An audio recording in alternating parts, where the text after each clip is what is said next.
Britain's King Charles III is in the United States on a state visit to underscore the two nations' so-called special relationship. But this trip is taking place at a very delicate time as divisions over the war on Iran are testing ties. Nick Harper filed this report for CNA from Washington, D.C. A royal arrival on US soil at a time when US-UK relations need royally repairing. This is the first US tour by a British monarch in 2 decades, coming after the King invited President Donald Trump and First Lady Melania Trump to Windsor Castle last year. And the presidential couple were clearly looking forward to playing host. He's a friend of mine.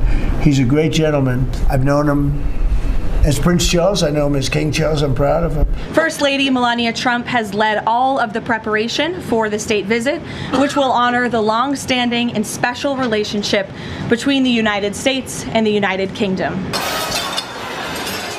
The monarch's trip comes just days after Saturday's shooting, the third alleged attempt on Trump's life in under 2 years. Despite the attack, Buckingham Palace allowed the trip to go ahead as planned. We just signed. More worryingly, though, for some royal watchers, are Trump's recent disparaging remarks about the UK Prime Minister. A very important document. Some called for the royals to cancel after increasingly angry comments over Keir Starmer's refusal to take part in the US attack on Iran. This is not Winston Churchill that we're dealing with.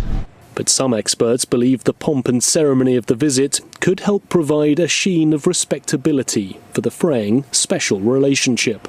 These calls for cancellation are very short-sighted and don't actually take into account the damage that would be caused by cancelling. People say, oh, well, there's a risk that the king will be embarrassed. I don't think it'll happen, personally. I went to interview President Trump for my book 3.5 months ago.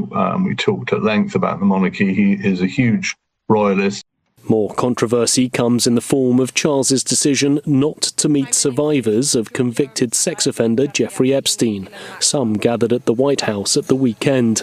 Charles's brother, Andrew Mountbatten Windsor, was arrested in February over his links to the late financier. He denies any wrongdoing.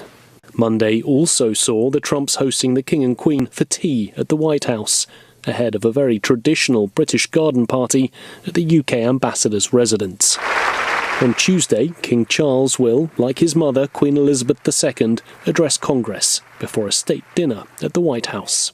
British monarchs play no part in day-to-day politics. They don't decide policy or influence the government.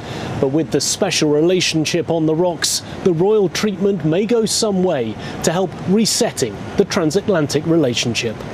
For CNA, I'm Nick Harper in Washington.